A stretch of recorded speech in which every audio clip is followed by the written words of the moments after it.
प्रधानमंत्री ने गुजरात के जामनगर में किया भव्य रोड शो। पीएम का अभिवादन करने के लिए बड़ी संख्या में लोग मौजूद रहे। प्रधानमंत्री रविवार को गुजरात में 52,000 करोड़ रुपए से ज्यादा की विकास परियोजनाओं का करेंगे उद्घाटन और शिलान्यास।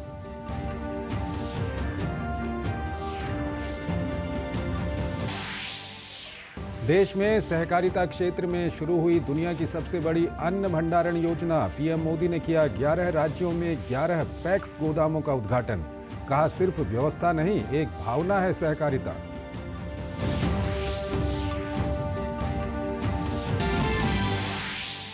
छत्तीसगढ़ को पीएम ने दी 34,000 करोड़ रुपए से अधिक विकास परियोजनाओं की सौगात। विकसित भारत विकसित छत्तीसगढ़ कार्यक्रम में बोले, आधुनिक इंफ्रास्ट्रक्चर से मजबूत होगी विकसित छत्तीसगढ़ की नींव।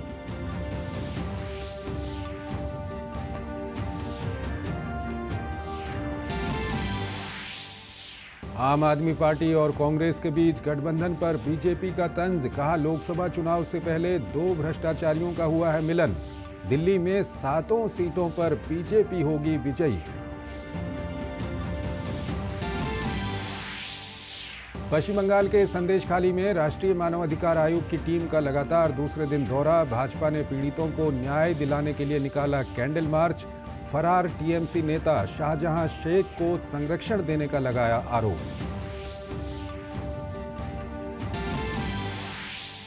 गिरफ्त में आया हल्द्वानी हिंसा का मास्टरमाइंड। वनभूलपुरा में 8 फरवरी की हिंसा के बाद से फरार था अब्दुल मलिक। अब तक कुल 81 उपद्रवी गिरफ्तार।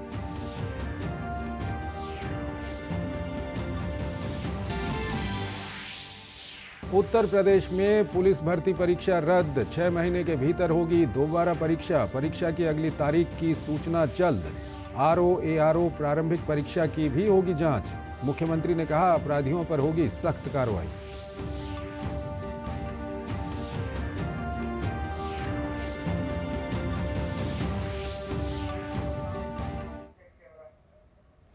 नमस्कार, डीडी न्यूज में आपका स्वागत है। मैं हूं चंद्रशेखर जोशी और आइए अब खबरों को विस्तार से देखते हैं। प्रधानमंत्री नरेंद्र मोदी रविवार को अपने गृह राज्य गुजरात को विकास की ढेरों परियोजनाओं की सौगात देंगे। इसमें स्वास्थ्य, सड़क, रेल, ऊर्जा, पेट्रोलियम और प्राकृतिक गैस, पर्यटन जैसे महत्वपूर्ण क्षेत्र शामिल हैं। 2 दिवसीय दौरे के पहले दिन पीएम मोदी ने जामनगर में भव्य रोड शो में हिस्सा लिया। इस दौरान पीएम का अभिवादन करने के लिए बड़ी संख्या में लोग मौजूद रहे।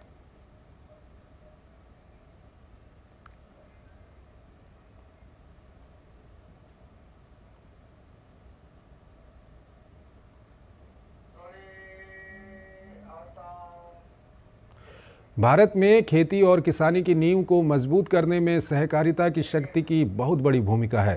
पीएम मोदी ने आज सहकारी क्षेत्र में दुनिया की सबसे बड़ी अनाज भंडारण की पायलट परियोजना का उद्घाटन किया।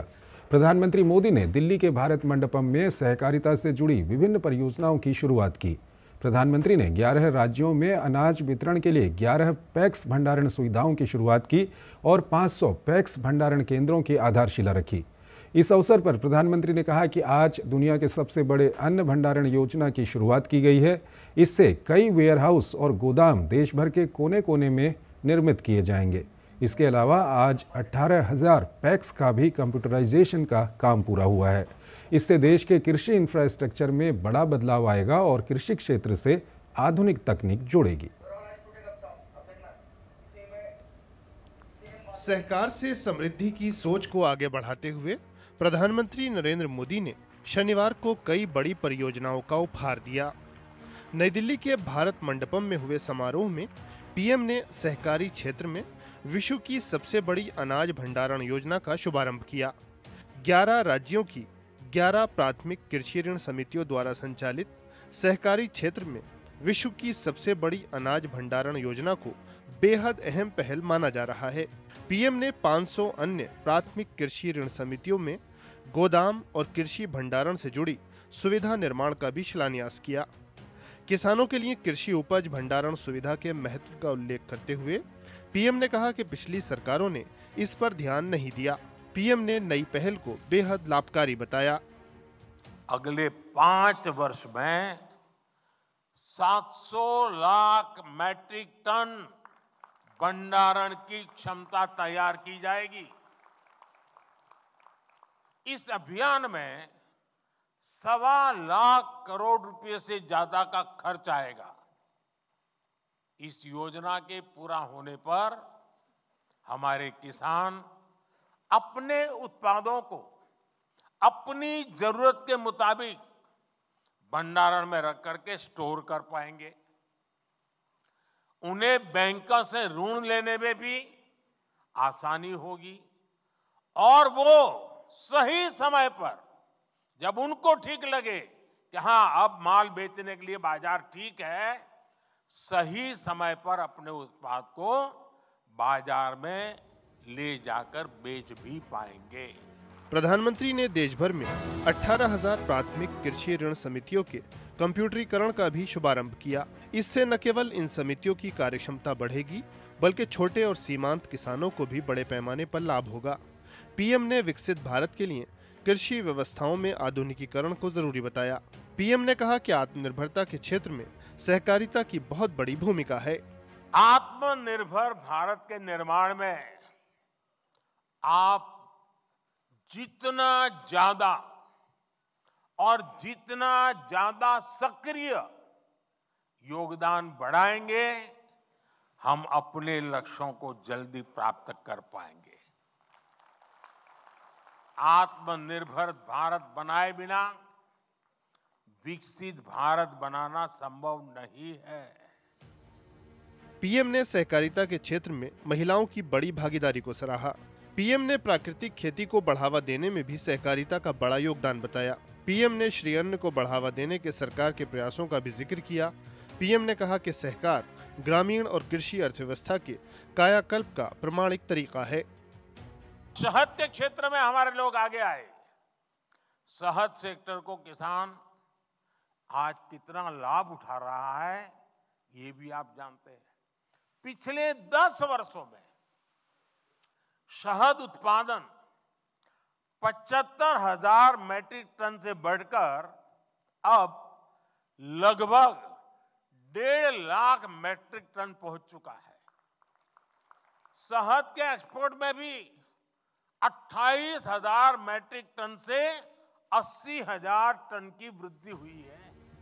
पीएम ने जिन परियोजनाओं का उपहार दिया, उनसे कृषि उपज भंडारण में तो सुविधा होगी ही, साथ ही किसानों की फसल का बेहतर दाम भी मिल सकेगा। वहीं प्राथमिक कृषि ऋण समितियों का कंप्यूटरीकरण तकनीक की मदद से कृषि विकास को आगे ले जाने की दिशा में एक और अहम कदम है। Bureau report, DD news.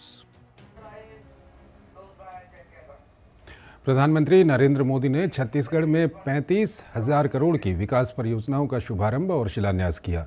PM ने विकसित भारत विकसित छत्तीसगढ़ कार्यक्रम में वर्चुअल माध्यम से जुड़कर इन परियोजनाओं की सौगात दी। ये परियोजनाएं सड़क, रेलवे, कोयला, बिजली और सौर ऊर्जा जैसे महत्वपूर्ण क्षेत्रों से जुड़ी हैं। प्रधानमंत्री ने रायगढ़ में एनटीपीसी के 1600 मेगावाट के Lara super thermal power station के पहले चरण को राष्ट्र को समर्पित किया। पीएम ने इसके 1600 मेगावाट के दूसरे चरण की आधारशिला भी रखी। कई राज्यों और केंद्र शासित प्रदेशों में बिजली व्यवस्था सुधारने में ये बहुत बड़ा कदम है।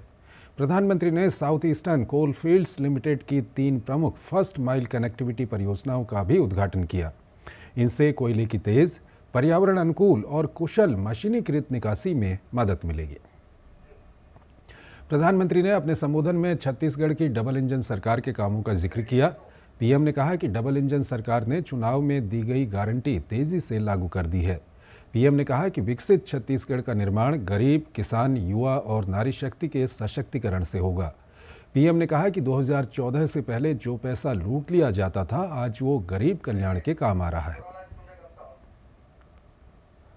2014 में मोदी ने गारंटी दी थी कि सरकार ऐसी होगी कि पूरी दुनिया में हर भारतीय का माथा गर्व से ऊंचा होगा। ये गारंटी पूरी करने के लिए मैंने अपने आप को खपा दिया। 2014 में मोदी ने गारंटी दी थी कि सरकार गरीबों के लिए कोई कोर कसर बाकी नहीं रखेगी। गरीबों को लूटने वालों को गरीबों का पैसा लौटाना पड़ेगा। आज देखिए, गरीबों का पैसा लूटने वालों पर सख्त कार्रवाई हो रही है। गरीबों का जो पैसा लूटने से बचा है, वही पैसा गरीब कल्याण की योजनाओं में काम आ रहा है। पीएम ने कहा कि कांग्रेस के मन में केवल सरकार बनाना रहा, देश को आगे बढ़ाना कभी कांग्रेस का एजेंडा नहीं रहा। कांग्रेस परिवारवाद, भ्रष्टाचार और तुष्टीकरण से आगे सोच ही नहीं पाती। जो सिर्फ अपने परिवारों के लिए काम करते हैं, वो आपके परिवारों के बारे में कभी नहीं सोच सकते। जो सिर्फ अपने बेटे बेटियों का भविष्य बनाने में जुटे हैं, वो आपके बेटे बेटियों के भविष्य की चिंता कभी नहीं कर सकते। लेकिन मोदी के लिए तो आप सब, आप ही मोदी का परिवार है। आपके सपने ही मोदी का संकल्प है। गत दिनों मेहसाणा और नवसारी में हजारों करोड़ रुपए की सौगात देने के बाद एक बार फिर प्रधानमंत्री नरेंद्र मोदी गुजरात के दौरे पर हैं। प्रधानमंत्री नरेंद्र मोदी द्वारका और राजकोट दौरे के दौरान ओखा और बेट द्वारका को जोड़ने वाले सिग्नेचर ब्रिज का लोकार्पण करेंगे। साथ ही साथ 4000 करोड़ रुपए से अधिक की परियोजनाओं का लोकार्पण और शिलान्यास करेंगे।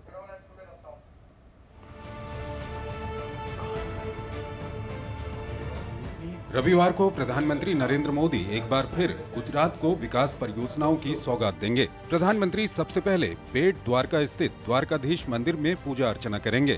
द्वारका में जहां भगवान श्री कृष्ण राजा के तौर पर विराजमान हैं, तो वहीं बेट द्वारका में भगवान श्री कृष्ण का निवास माना जाता है।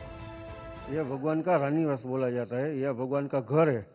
यहाँ भगवान रानियों के साथ में रहते हैं। यह 5000 साल पुराना मंदिर है। यह मूर्ति है वो रुक्मणी जी ने बनाया हुआ मूर्ति है। हाँ, 5000 साल के ज्यादा पुरानी यही मूर्ति रेत का बना हुआ है। जंगल में बैठ के रुक्मणी जी ने बनाया हुआ यही मूर्ति है। रविवार का दिन देशवासियों के लिए इस मायने में भी विशेष होगा क्योंकि द्वारका और बेट द्वारका को जोड़ने वाले देश के सबसे बड़े सिग्नेचर ब्रिज सुदर्शन पुल का लोकार्पण प्रधानमंत्री नरेंद्र मोदी करेंगे।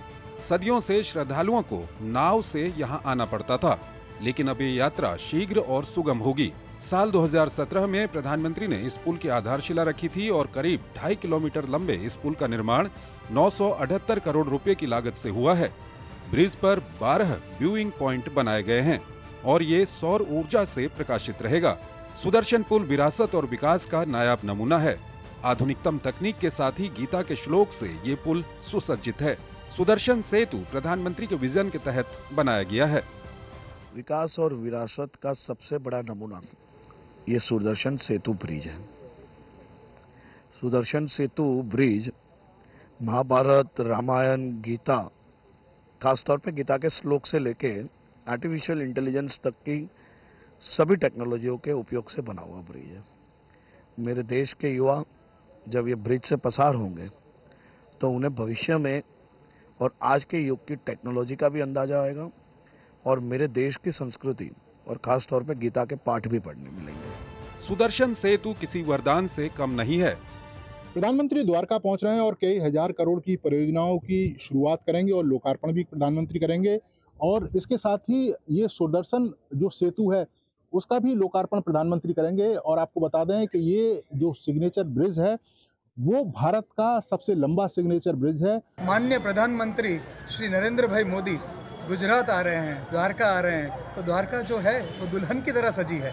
और क्यों ना हो, हमारे सबके प्रिय नेता आ रहे हैं। एक नया पुल जो है वो बन के रेडी है और बहुत बढ़िया नजारा है, लाइटिंग से सजाया गया है। प्रधानमंत्री नरेंद्र मोदी द्वारका स्थित द्वारका धाम में भी द्वारकाधीश के दर्शन करेंगे। प्रधानमंत्री नरेंद्र मोदी 25 फरवरी 2024 को जामनगर, देवभूमि द्वारका और पोरबंदर जिलों में 4153 करोड़ रुपए की परियोजनाओं का शुभारंभ और उद्घाटन करेंगे। सड़क परिवहन और राजमार्ग मंत्रालय, रेल मंत्रालय और पेट्रोलियम और गैस मंत्रालय के स्वामित्व वाली 5 विकास परियोजनाओं समेत कुल 11 विकास परियोजनाओं का उद्घाटन देवभूमि द्वारका में किया जाएगा।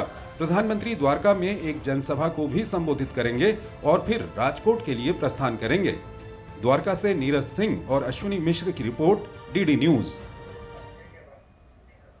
दिल्ली में आज कांग्रेस और आम आदमी पार्टी ने संयुक्त प्रेस कॉन्फ्रेंस कर ये बताया कि हम साथ साथ हैं। 5 राज्यों में गठबंधन का ऐलान किया, लेकिन पंजाब पर दोनों में बात नहीं बनी। इंडी गठबंधन से नीतीश कुमार के जाने के बाद गठबंधन के बिखरने की खबर के बीच में ही उत्तर प्रदेश में कांग्रेस और सपा का गठबंधन और अब दिल्ली में कांग्रेस और आप का साथ आना मोदी के चेहरे पर बीजेपी का आक्रामक होकर चुनाव लड़ने की राह पर क्या असर होगा और क्या जिन राज्यों में चिर प्रतिद्वंदी पार्टियों का ये गठबंधन है वहां पर कितना ऑर्गेनिक होगा, इन सभी सवालों पर एक रिपोर्ट आपको दिखाता है। कभी साथ रहने का वादा और फिर मुकर जाना, उसके बाद हाथ मिलाना, ये इंडी गठबंधन भ्रम बंधन सा लग रहा है। लोकसभा चुनाव से पहले आम आदमी पार्टी और कांग्रेस ने दिल्ली, गुजरात, हरियाणा, गोवा और चंडीगढ़ में साथ मिलकर चुनाव लड़ने की घोषणा कर ही दी है, लेकिन पंजाब में आम आदमी पार्टी और कांग्रेस ने अलग अलग चुनाव लड़ने का फैसला किया है। दिल्ली में 7 सीटों में से 4 पर आम आदमी पार्टी और 3 पर कांग्रेस चुनाव लड़ेंगी। कांग्रेस नेता मुकुल वासनिक ने बताया कि गुजरात में कांग्रेस 24 सीटों पर और आम आदमी पार्टी 2 लोकसभा सीट भरूच और भावनगर पर लड़ेगी।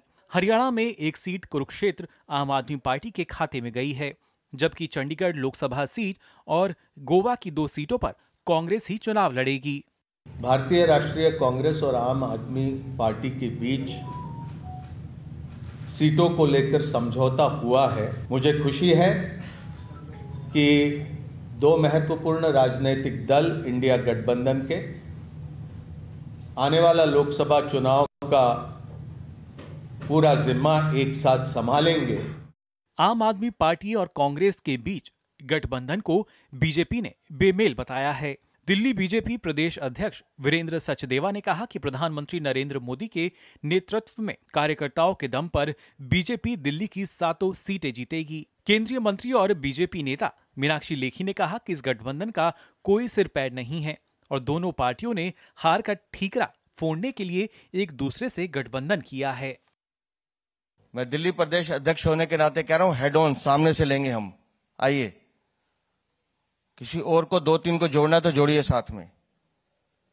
हमें अपने नेतृत्व पर भरोसा है, हमें माननीय प्रधानमंत्री श्री नरेंद्र मोदी की नीति पर भरोसा है, उनके विकास पर भरोसा है। इस गठबंधन का कोई सिर पैर नहीं है, लेकिन हाँ एक मकसद जरूर है।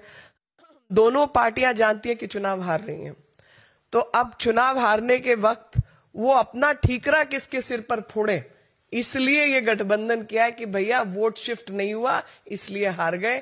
एक दूसरे के सिर पे ठीकरा फोड़ने के लिए ये गठबंधन की घोषणा। और जैसे कि अध्यक्ष जी ने भी कहा कि हम तो चाहते हैं गठबंधन हो ताकि ये मलाल ना रह जाए।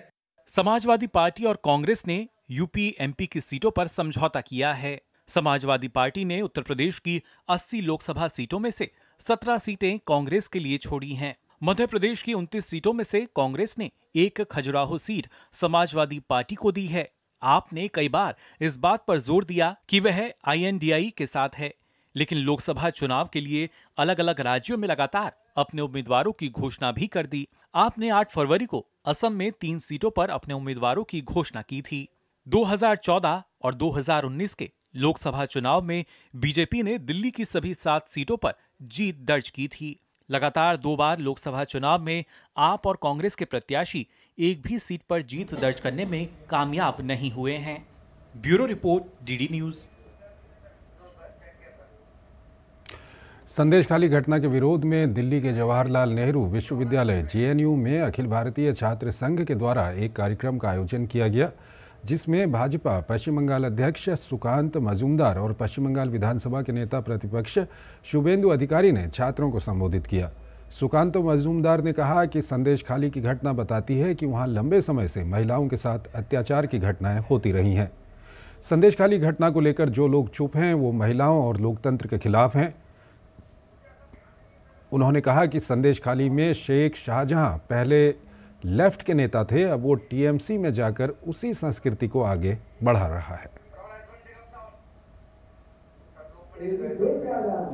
इसका जो हाथे खोई हुआ था, जो राजनीति शुरू हुआ था, वो सीपीएम के समय में हुआ था और इसको मास्टर तक पहुंचाया, पीएचडी तक पहुंचाया टीएमसी। तो इन दोनों का इसमें पार्टिसिपेशन। साथ ही सुकांत मजूमदार ने कहा कि संदेशखाली में शाहजहां शेख के लोग पुलिस की मदद से टीएमसी कार्यालय में महिलाओं के साथ रेप करते थे।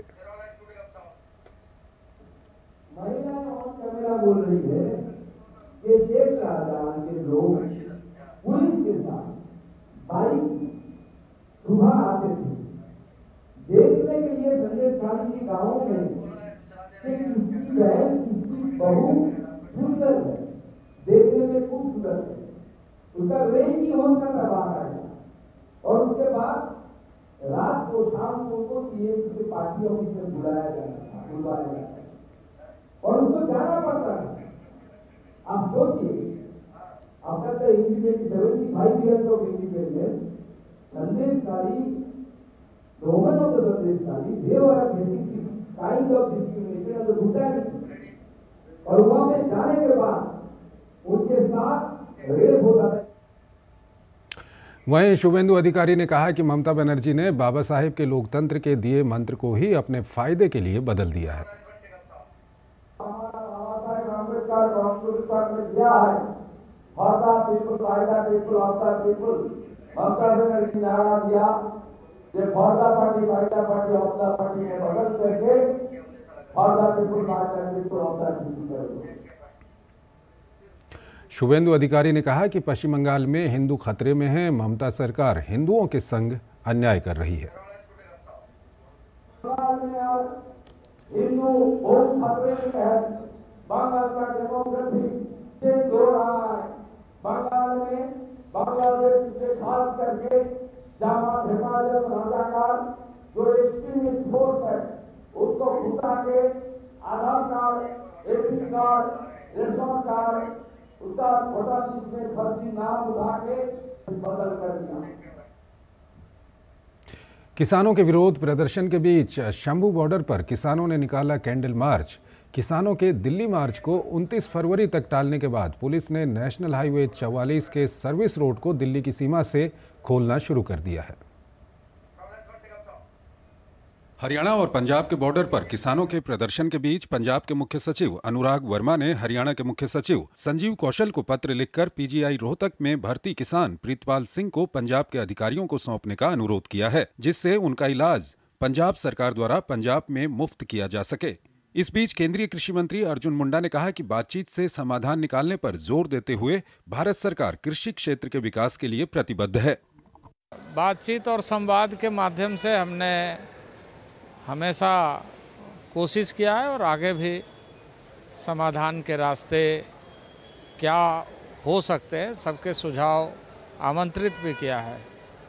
मैं उम्मीद करता हूं कि सामान्य स्थिति बनाते हुए आगे लगातार हम बातचीत के माध्यम से मुद्दों को, विषयों को जो भी है उसको सुलझाएंगे। किसान आंदोलन के कारण हरियाणा और पंजाब में कई जगह इंटरनेट बंद हैं, जिसकी वजह से आम जनता को पिछले कई दिनों से परेशानी का सामना करना पड़ रहा है। हरियाणा के कैथल में लोगों का कहना है कि इंटरनेट बंद होने से स्कूल, कॉलेज, स्टूडेंट्स, व्यापारियों सहित आम जनता को काफी बड़ी दिक्कत हो रही है। नेट बंद होने की वजह से बच्चों के सर पे एग्जाम आ चुके हैं, उनको अपनी पढ़ाई करने में दिक्कत आ रही है, व्यापारियों को दिक्कत आ रही है। तो बच्चों से लेके और बड़े व्यापारी हैं और हैं, सारा नेट से ही काम होता है सर, और सारा काम डगमगा रहा है। इंटरनेट बंद होने से बहुत ज़्यादा दुखी हैं, बहुत ज़्यादा देश का नुकसान हो रहा है, हर वर्ग का नुकसान है। किसान आंदोलन के कारण आम लोगों को तो परेशानी हो ही रही है। स्थानीय फैक्ट्री मालिकों और कारोबारियों को भी काफी नुकसान का सामना करना पड़ रहा है। जहां एक और ट्रांसपोर्टर ने किराया बढ़ा दिया है तो वहीं मटेरियल सही समय पर नहीं पहुंच पा रहा है। जब से किसान आंदोलन शुरू हुआ है और हमारे रास्ते बंद हो गए हैं, हमारे को 15 से 20 करोड़ रुपए का पर डे का लॉस है एस्टीमेट। दिल्ली से हमारा कोई भी जो रॉ मटेरियल है वो आ नहीं पा रहा है। अच्छा। जो भी गाड़ियां दिल्ली से हमारी आ रही हैं वो रास्ते में ही 3-3, 4-4 घंटे, एक तो सारे रास्ते ब्लॉक हुए पड़े हैं। अगर जिस रास्ते में भी कोई गाड़ी घूम के आती है वो 3-3, 4-4 घंटे में गाड़ी आती है। वर्कर भी आधे से कमा रहे हैं, रास्ते बहुत खराब हैं और जाम में डबल टाइम लगता है। हम पहले दिल्ली पहुंच जाते थे आधे घंटे में, 2 घंटे लगते हैं। राई इंडस्ट्रियल एरिया और आसपास के तमाम इंडस्ट्रियल रेजिडेंशियल एरिया बहुत ही बुरी तरह से प्रभावित हैं। राई और कुंडली इंडस्ट्रियल एरिया में मैक्सिमम व्यापारी वर्ग दिल्ली से आता है और दिल्ली आने जाने का रास्ता सिंगू बॉर्डर ब्लॉक होने की वजह से दाएं बाएं के जो छोटे रास्ते हैं हाईवे की तुलना में वहां से हमें आने में लगभग दुगना समय लग रहा है। इस बीच शंभू बॉर्डर पर किसानों ने कैंडल मार्च निकाला। किसानों के दिल्ली मार्च को 29 फरवरी तक टालने के बाद पुलिस ने नेशनल हाईवे 44 के सर्विस रोड को दिल्ली की सीमा से खोलना शुरू कर दिया है। दिल्ली पुलिस सर्विस रोड पर चारों लेन को खोल रही है, जिनके खुलने से लोगों को दिल्ली आवागमन में काफी राहत मिल सकेगी। ब्यूरो इनपुट के साथ आकांक्षा सक्सेना, उर्मिलेश भट्ट, ओपी यादव की रिपोर्ट, डीडी न्यूज। यूपी सरकार ने शनिवार को बड़ा फैसला लेते हुए सिपाही भर्ती परीक्षा को निरस्त कर दिया है। एक रिपोर्ट देखते हैं। पेपर लीक के आरोपों के बाद उत्तर प्रदेश पुलिस भर्ती परीक्षा रद्द कर दी गई है। भर्ती परीक्षा 17 और 18 फरवरी को आयोजित की गई थी। प्रदेश सरकार अगले 6 महीने के अंदर भर्ती परीक्षा फिर से करवाएगी। मुख्यमंत्री योगी आदित्यनाथ ने एसटीएफ जांच और अब तक की कार्रवाई की समीक्षा के बाद शनिवार को ये अहम फैसला लिया। उन्होंने कहा कि परीक्षाओं की शुचिता से कोई समझौता नहीं किया जा सकता और युवाओं की मेहनत के साथ खिलवाड़ करने वाले बख्शे नहीं जाएंगे। ऐसे अराजक तत्वों के खिलाफ कठोरतम कार्रवाई होनी तय है। मुख्यमंत्री के निर्देश पर गृह विभाग ने परीक्षा निरस्त करने का आदेश भी जारी कर दिया है। भर्ती बोर्ड को लापरवाही बरतने वालों के खिलाफ एफआईआर दर्ज कराकर कार्रवाई करने के निर्देश भी दिए गए हैं। जो 17 और 18 फरवरी 2024 को आरक्षी भर्ती परीक्षा 2023 आयोजित की गई थी, इसे सम्यक विचारोपरांत शासन द्वारा निरस्त किया गया है। बोर्ड अब इसमें आगे के परीक्षा की अग्रिम कार्रवाई कर रहा है। सरकार ने प्रकरण की जांच एसटीएफ से कराए जाने का निर्णय लिया है और 6 माह के अंदर पूरी शुचिता के साथ फिर से परीक्षा कराने और उत्तर प्रदेश परिवहन निगम की सेवा से अभ्यर्थियों को निःशुल्क सुविधा उपलब्ध करवाने के निर्देश भी दिए हैं। पुलिस भर्ती परीक्षा रद्द किए जाने का अभ्यर्थियों ने भी स्वागत किया है। परीक्षार्थियों ने कहा कि इस मामले में दोषी लोगों के घरों पर भी बुलडोजर चलना चाहिए। सरकार ने जो भी निर्णय लिया है देर से लिया पर अच्छा लिया है, क्योंकि परीक्षा अगर दोबारा नहीं होती तो हम सभी युवाओं के साथ जितने भी भाई हैं उनके साथ तो नाइंसाफ़ी होती और पता नहीं आगे क्या होता, कुछ पता ही नहीं था। लेकिन जो सरकार ने फैसला लिया दोबारा पेपर कराने का, बहुत अच्छा है। ये पूरी तरीके से छात्रों के हित में ही है। अगर पेपर कैंसिल नहीं होता तो ये छात्रों के साथ बहुत ज़्यादा नाइंसाफ़ी होती, बहुत ज़्यादा अहित होता। सरकार ने फैसला लिया, बहुत अच्छा लिया। हम स्टूडेंटों की मजबूरी समझिए, हम मेहनत कर रहे हैं और सज़ा हम भुगत रहे हैं, मज़ा कोई और ले रहा है, तो वो भी तो नहीं अच्छा लगा। तो सरकार ने जो निर्णय लिया बहुत अच्छा लिया कि पेपर अच्छे से आगे का पेपर ऐसे अच्छे से हो जाए, पेपर फिर लीक ना हो, हम लोग की मेहनत पे फिर पानी ना फेरे। मुख्यमंत्री ने उत्तर प्रदेश लोक सेवा आयोग द्वारा बीते 11 फरवरी को आयोजित की गई समीक्षा अधिकारी, सहायक समीक्षा अधिकारी परीक्षा 2023 से जुड़ी शिकायतों की भी जांच कराने का निर्णय लिया है। इस संबंध में अपर मुख्य सचिव नियुक्ति एवं कार्मिक ने आदेश भी जारी कर दिए हैं। इसके मुताबिक बीती 11 फरवरी को आयोजित की गई समीक्षा अधिकारी, सहायक समीक्षा अधिकारी परीक्षा 2023 के संबंध में शासन को संज्ञान में लाए गए तथ्यों एवं शिकायतों के दृष्टिगत परीक्षा की शुचिता व पारदर्शिता के उद्देश्य में ये निर्णय लिया गया है कि परीक्षा के संबंध में प्राप्त शिकायतों का शासन स्तर पर परीक्षण किया जाए। आदेश में कहा गया है कि इस परीक्षा के संबंध में किसी भी प्रकार की शिकायत अथवा इसकी शुचिता को प्रभावित करने वाले तथ्यों को संज्ञान में लाना चाहें तो वो अपना नाम तथा पूरा पता तथा साक्ष्यों सहित कार्मिक तथा नियुक्ति विभाग की ईमेल आईडी SECYAPPOINT @nic.in पर 27 फरवरी तक उपलब्ध करा सकते हैं। Bureau report, DD news. तो इस बुलेटिन में फिलहाल इतना ही। आप बने रहिए DD न्यूज़ के साथ। नमस्कार।